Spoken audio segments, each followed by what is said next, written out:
child went on playing with the child went on playing with my sheep for quite a while, continued the boy, a bit upset. And suddenly the child took me by both hands and transported me to the Egyptian pyramids. He paused for a moment to see if the woman knew what the Egyptian pyramids were, but said nothing. Then, at the Egyptian pyramids, he said the last three words slowly, so that the old woman would understand. The child said to me, "If you come here, you will find a hidden treasure." And just as she was about to show me the exact location, I woke up both times. The woman was silent for some time. Then she again took his hands and studied them carefully. "I'm not going to charge you anything now," she said, "but I want 1/10 of the treasure if you find it." The boy laughed. Out of happiness, he was going to be able to save the little money he had because of a dream about hidden treasure.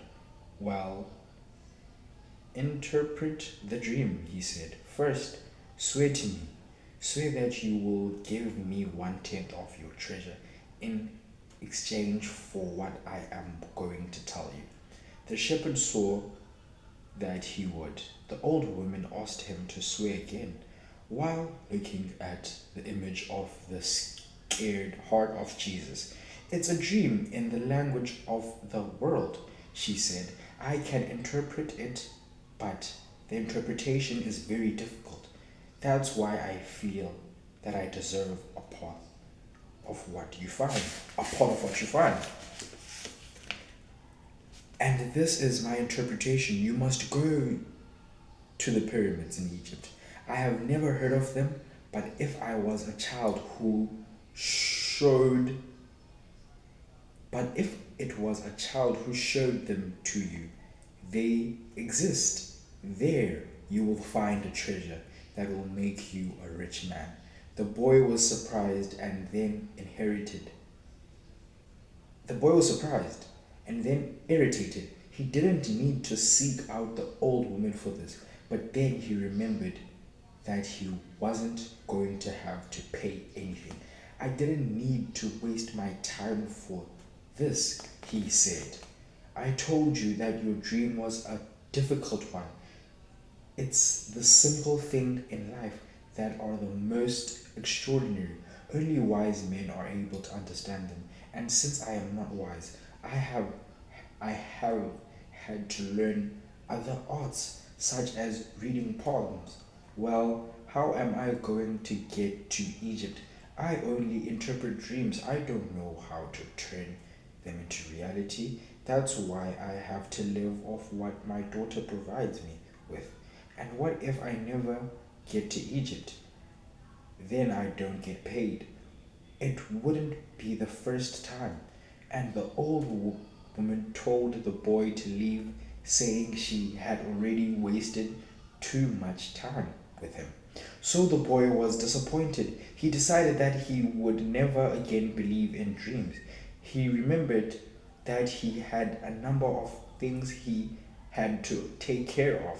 He went to the market for something to eat. He traded his book for one that was thicker, and he found a bench in the plaza where he could sample the new wines he had brought the day he had brought. In the plaza where he could sample the new wine he had bought. The day was hot and the wine was refreshing. The sleep the sheep were at the gates of the city in a stable that belonged to a friend. The boy knew a lot of people in the city. That was what made traveling appeal to him. He suddenly made a new friend and he didn't need to spend all of his time with them. When someone sees the same people every day, as he happened with as has happened with him at the seminary, they wind up becoming a part of that person's life, and then they want The, then they wind up becoming a part of that person's life, and then they want the person to change. If someone isn't what others want them to be, the others become angry. Everyone seems to have a clear idea of what other people should lead their lives, but none about his or her own. He decided to wait until the sun had sunk and bit lower in the sky before following his flock back through the field. Their days from now he would be with the merchant daughter. He started to read the book he had bought. On the very first page, it described a burial ceremony, and the name of the people involved were very difficult to pronounce. If he ever wrote a book, he thought he would present one person at a time so that the leader wouldn't have to worry about memorizing a lot of names. When he was finally able to concentrate on what he was reading, he liked the book better. The burial was on a snowy day, and he welcomed the feeling of being cold. As he read on, an old man sat down at his side and tried to strike up a conversation.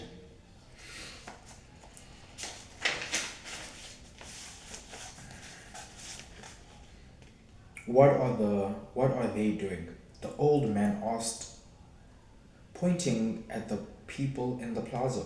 Working, the boy answered dryly, making it look as if he wanted to concentrate on his reading. Actually, he was thinking about sharing his sleep in front of the merchant's daughter so that she could see that he was someone who was capable of doing difficult things. He had already imagined the scene many times. Every time the girl became fascinated when he explained that the sheep had to be sheared from back to front. He also tried to remember some good stories to relate as he sheared the sheep. Most of them he had read. He then wait. He also tried to remember some good stories to relate as he sheared the sheep. Most of them he had read in books, but he would tell them as if they were from his personal experience. She would never know the difference because she didn't know how to read.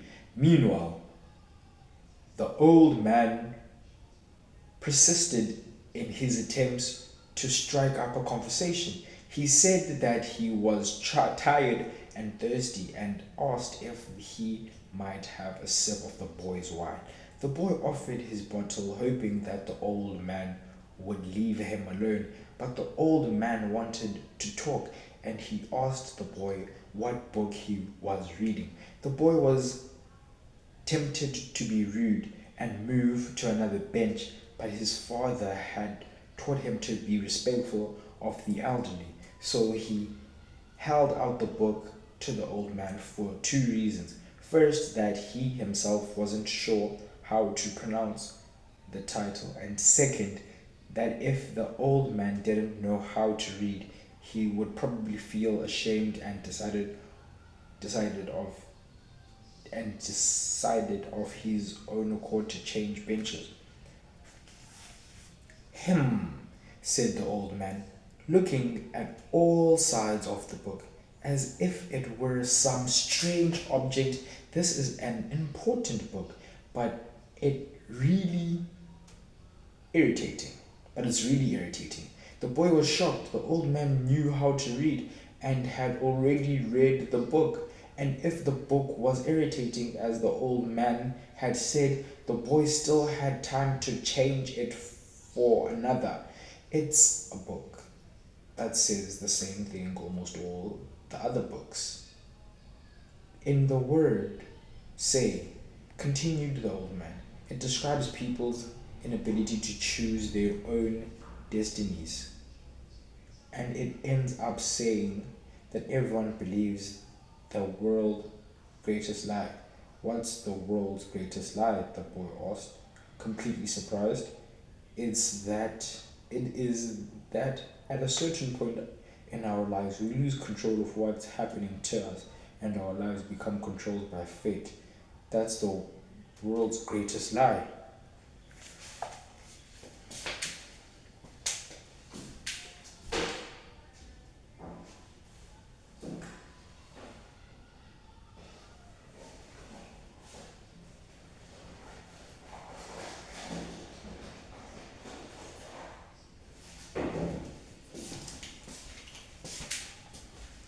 Boopy.